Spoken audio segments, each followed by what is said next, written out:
Today I'm here in Meridian Township at the Old English Estates subdivision. And the subject of the matter today is regulation, standards, and enforcing those kinds of standards. In 1993, I was elected Drain Commissioner of the County of Ingham. And that same year, this subdivision was started under construction, and the plat for it was all signed and ready to go by my predecessor.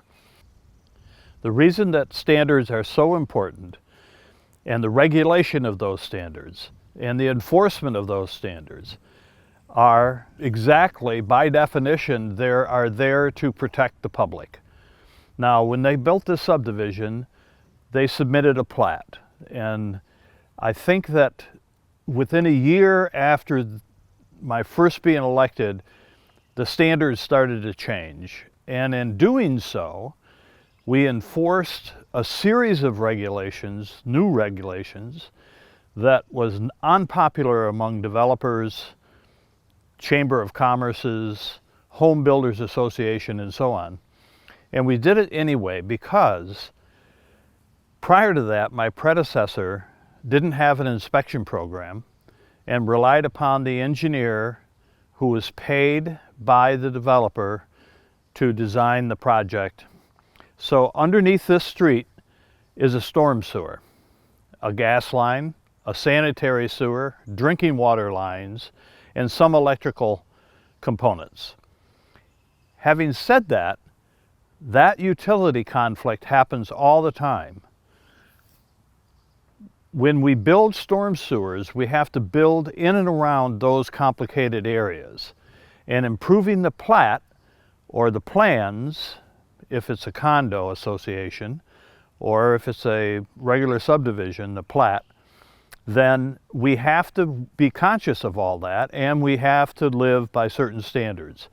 What we found was that the developers, not all of them, but a lot of them, would substitute either locations or material, types of material that are on their approved plat for some cheaper kind of construction material, or the way that the plat was designed to drain water, or different aspects of the physicalness of that plan.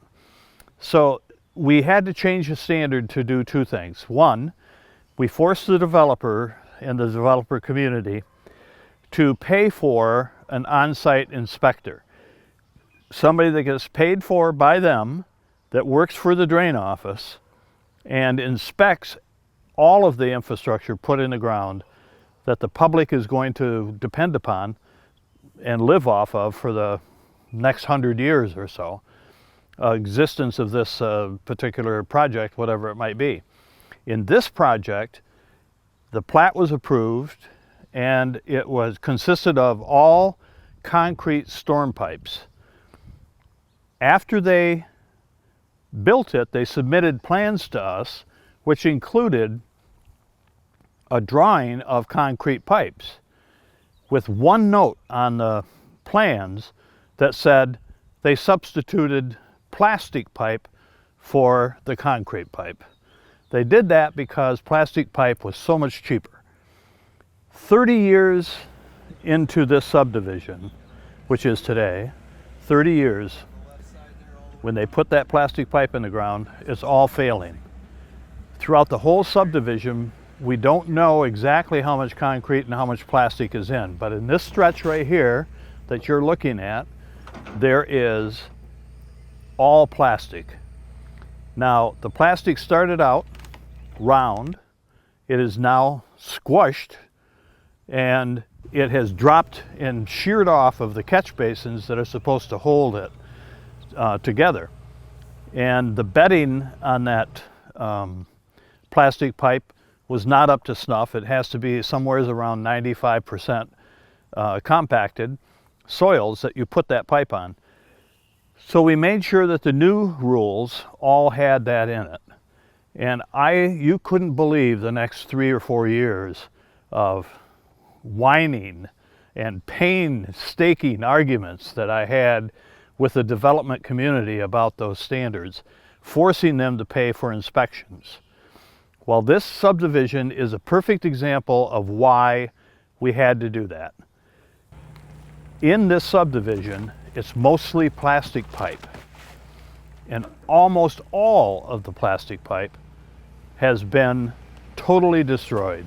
It's non-functional anymore. Which was a 30-inch round pipe is now flows the capacity of an 18-inch pipe. The amount of water has gone down. The backup in the flooding has taken place. Blowholes in the pavement along the stretch of the pavement that they're now putting down new pavement there's full of blowholes. Almost on every catch basin there's a blowhole. Those blowholes have to be all dug up, and that pipe has to now be replaced. This section of road is about a block and a half, give or take a little bit. It completely has to be replaced. The plastic pipe underneath here is completely destroyed, and it is going to cost somewhere around $250,000. The whole subdivision is going to cost somewhere around $2.5 million.